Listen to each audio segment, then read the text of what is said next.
اگر آپ خیر کی چابی بننا چاہتے ہیں کہ آپ سے کسی کو دکھ نہ ملے، تکلیف نہ ملے، تو 3 کام کون سے ہیں؟ پہلا کام یہ ہے 5 وقت کی نماز کی پابندی اور قرآن کی تلاوت کی پابندی روزانہ کی بنیاد پہ شروع کرتے ہیں۔ اتنی خیر آئے گی آپ کے اندر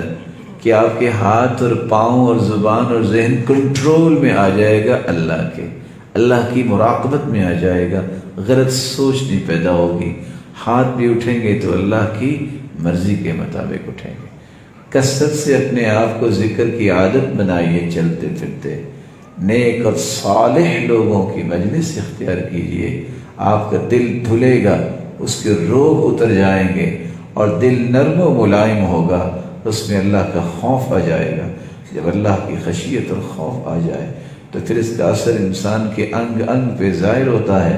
پھر وہ کسی کو نقصان نہیں دیتا، پھر وہ کسی کے نقصان کی سوچ پیدا نہیں کرتا، وہ ہر وقت وہ دعائیں کرتا ہے اور اللہ سے معافی طلب کرتا ہے۔ حدیث کے الفاظ ہیں دعوت المرء المسلم بظہر الغیب مستجابہ عند رأسه ملک موکل به یقول آمین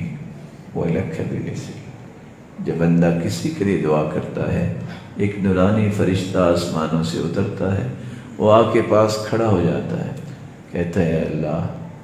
میں بھی آمین کہتا ہوں اس کی دعا پہ، تو قبول فرما لے اس کی دعا اس کے بھائی کے لیے، لیکن اللہ میری یہ گزارش ہے جو یہ دعا اپنے بھائی کے لیے کر رہا ہے، یا اللہ یہ دعا اس کے لیے بھی قبول فرما لے۔ فرشتہ دعا کرتا ہے، دعائیں دینے والے بنیے، حق بولنے والے بنیے، عصبیت کا شکار نہ ہوئے۔ من مات عصبیہ،